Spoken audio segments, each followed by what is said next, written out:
Where's Mike? Mike, Diane and Dementia number 46. The Honeymoon and Summer of Love. This morning in bed, I reverted to my former strategy. Would you like to hear another story? I said to Diane. Yes, please, she replied.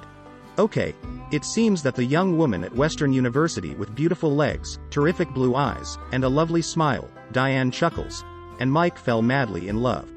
Diane, I know.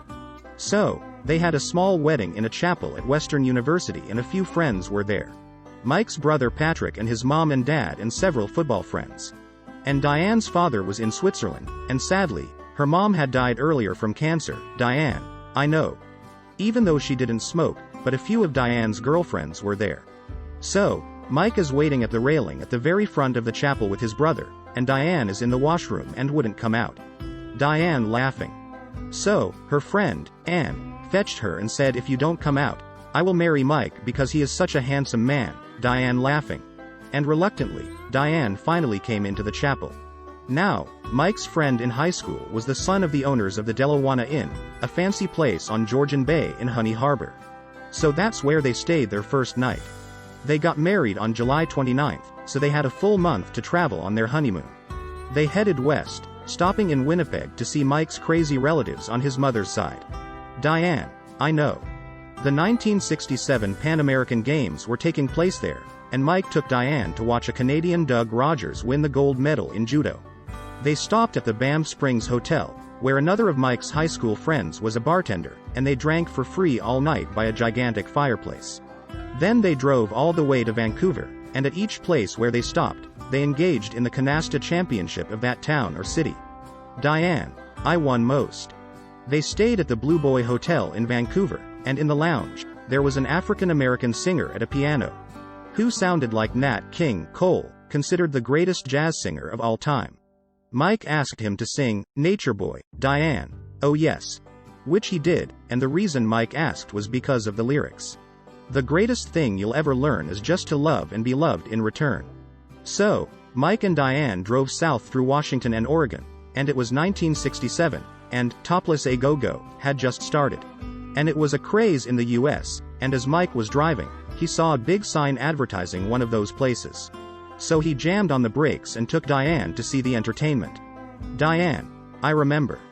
And the man at the door, after checking their ages, wouldn't let Mike and Diane in because Mike was wearing shorts. So, Mike said, okay, and went to the car and put on pants. Then, the man said Mike had to wear a tie, so Mike said, okay, and went to the car and put a tie on. But the man said no again because Mike was not wearing a coat, so, guess what? Diane chuckles. Yes, Mike went to the car and put on a coat.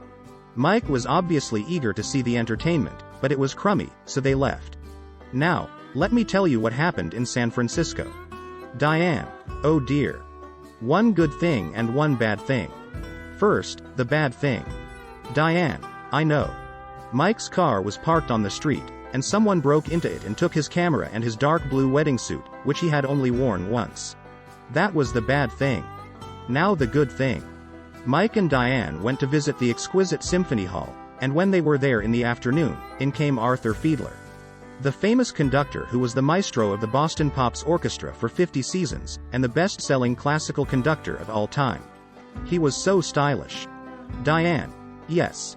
He arrived in a flourish, an elegant camel hair coat hanging from his shoulders, an entourage gathered about him like a flock of sheep. They hustled inside the auditorium so he could rehearse the orchestra for the evening performance. So, Mike and Diane quietly opened a door and sat in the last row and listened to the entire rehearsal. The other thing that was special was that Mike and Diane were in San Francisco during the Summer of Love in 1967. Diane. Oh, yes. 100,000 young people sporting hippie dress converged in Haight-Ashbury. It was a culture of hippie music, hallucinogenic drugs, anti-war sentiment, and free love from the west coast of the United States to New York City. Hippies, sometimes called flower children, were an eclectic group. Diane, I remember. Many opposed the Vietnam War and rejected consumerism. A few were interested in politics, but others were more concerned with art, music, painting, poetry in particular, or spiritual and meditative practices.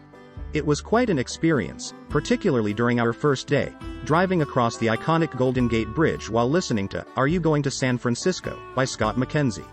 We loved the lyrics, if you're going to San Francisco, be sure to wear some flowers in your hair.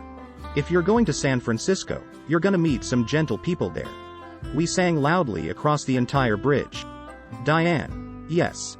After a few days, they drove all the way back to Mississauga because they were going to teach their first year in Oakville. When they got to the Peace Bridge between Buffalo and Fort Erie, the customs officer asked how long they were away. Mike said 1 month. What did you purchase or receive? He asked. Nothing, Mike said. It was true. The night before, all they had left was $6, so they stayed at a cheap, sleazy motel. And Mike jumped on the bed, and it broke. Diane chuckles.